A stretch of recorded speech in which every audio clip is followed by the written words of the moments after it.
சிலை கடத்தல் தடுப்பு பிரிவு வழக்குகளை கையாளும் மாநில அரசின் போக்கு குறித்து உயர்நீதிமன்றம் அதிருப்தி தெரிவித்துள்ளது.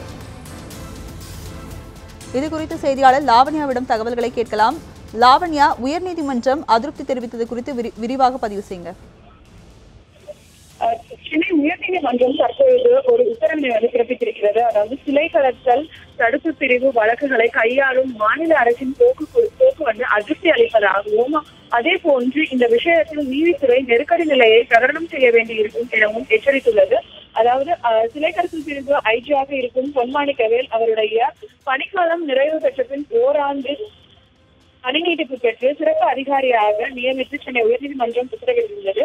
அவருக்கு தேவையான அனைத்து வசதிகளையும் மாநில அரசு செய்து கொடுக்க வேண்டும் என்றும் அந்த உத்தரவில் குறிப்பிடப்பட்டிருந்தது. இந்த நிலையில் தனக்கு அலுவலகம் எதுவும் வழங்கப்படவில்லை என்றும், இந்தியில் உள்ள அலுவலகத்திற்கு பூட்டு போடப்பட்டுள்ளதாகவும், அலுவலகம் இல்லாமல் நடுத்தருவில் இருப்பதாகவும் சிறப்பு அதிகாரி கடந்த விசாரணையின் போது புகார் தெரிவித்திருந்தார். இது தொடர்பாக மனுவாக தாக்கல் செய்ய நீதிபதிகள் உத்தரவிட்டதை அடுத்து சிறப்பு அதிகாரியாக இருக்கும் பொன்மாணிக்கவேல் இன்று மனுவை தாக்கல் செய்தார். இந்த வழக்கில் நீதிபதி மகாதேவன் மற்றும் ஆதிகேசவலு அடங்கிய அமர்வு முன்பு விசாரணைக்கு வந்தது.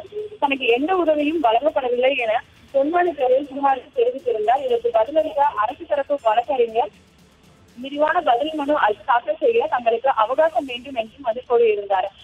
இந்த ஒரு சூழலில் சிலை கடத்தல் தடுப்பு பிரிவு அலுவலகத்தை திருச்சியில் அமைக்க வேண்டும் என சென்னை உயர்நீதிமன்றம் உத்தரவிட்டுள்ளதாக குறிப்பிட்டிருந்தார். அதே போன்று சென்னை கிண்டியில் உள்ள அலுவலகத்தை பூட்டி சாவியை சிலை கடத்தல் தடுப்பு பிரிவு ஆய்வாளரிடம் சிறப்பு அதிகாரி ஒப்படைத்து விட்டதாகவும் தெரிவித்தார். இந்த நிலையில் கடந்த 6 ஆண்டுகளாக சென்னை அலுவலகத்தில் பணியாற்றி வந்ததாகவும், ஓய்வு பெற்ற பிறகு தன்னை சந்திக்க ஆய்வாளர் கேட்டுக்கொண்டதால் சாவியை அதை ஒப்படைத்ததாகவும் சிறப்பு அதிகாரி பொன்மாணிக்கவேல் குற்றம் சாட்டியிருக்கிறார். அதே போன்று அரசு கூடுதல் தலைமை வழக்கறிஞர் சிலை கடத்தல் தடுப்பு பிரிவில் பணியாற்றும் அதிகாரிகளை தங்கள் பிரிவுக்கு திரும்பும்படி சிறப்பு அதிகாரி அறிவுறுத்தியிருக்கிறார். அதற்கு அவருக்கு அதிகாரம் இல்லை எனவும் குறிப்பிட்டார். மேலும் ஓய்வு பெற்ற டிஜிபி உத்தரவு பிறப்பிக்கும் அதிகாரம் உள்ளதா என நீதிபதிகள் கேள்வி எழுப்பினர்.